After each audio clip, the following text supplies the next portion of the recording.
Hello friends, ഏവർക്കും പുതിയ വീഡിയോയിലേക്ക് നമസ്കാരം. ഇന്ന് ഞാൻ വന്നിരിക്കുന്നത് ബിഗ് ബോസ് മലയാളം സീസൺ 6ൻ്റെ ഈ ദിവസത്തെ ഈ മണിക്കൂറിലെ ഏറ്റവും പ്രധാനപ്പെട്ട അൺഒഫീഷ്യൽ വോട്ടിംഗ് റിസൾട്ട് അപ്ഡേഷനുമായിട്ടാണ്. വീഡിയോയ്ക്ക് മുൻപ് വീഡിയോ ലൈക്ക് ചെയ്യുക, ചാനൽ സബ്സ്ക്രൈബ് ചെയ്യുക. ഈ വരുന്ന ഏപ്രിൽ മെയ് മാസങ്ങളിൽ ധാരാളം ചിത്രങ്ങൾ OTT റിലീസ് ചെയ്യാൻ പോവുകയാണ്. നമ്മുടെ ചാനൽ ഭാഗം പരിശോധിച്ചാൽ നിങ്ങൾക്ക് കാണാൻ വേണ്ടി സാധിക്കും.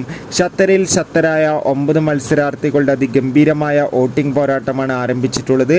വോട്ടുകളുടെ അടിസ്ഥാനത്തിൽ ഒട്ടും വിട്ടുകൊടുക്കാതെ ഒന്നാം സ്ഥാനം ഇപ്പോൾ ശക്തമായി തന്നെ നമ്മുടെ സ്വന്തം ജിൻഡയുടെ വൻ പോരാട്ടം തുടരുമ്പോൾ 2ാം സ്ഥാനം ഋഷി, 3ാം സ്ഥാനം ഷിജോ, 4ാം സ്ഥാനം അഭിഷേകാണുള്ളത്, 5ാം സ്ഥാനം അർജുൻ, 6ാം സ്ഥാനം നോറ, 7ാം സ്ഥാനം ജാസ്മിൻ, 8ാം സ്ഥാനം അൻസിബ, 9ാം സ്ഥാനം ഗബ്രി എന്നിങ്ങനെയാണ്. എന്തായാലും കാത്തിരിക്കാം ഈ ആഴ്ച ആരായിരിക്കും പുറത്തു പോകുക എന്ന്. നിങ്ങളുടെ ഇഷ്ട മത്സരാർത്ഥിയെ കമൻറ്റ് ചെയ്യുക. ബൈ.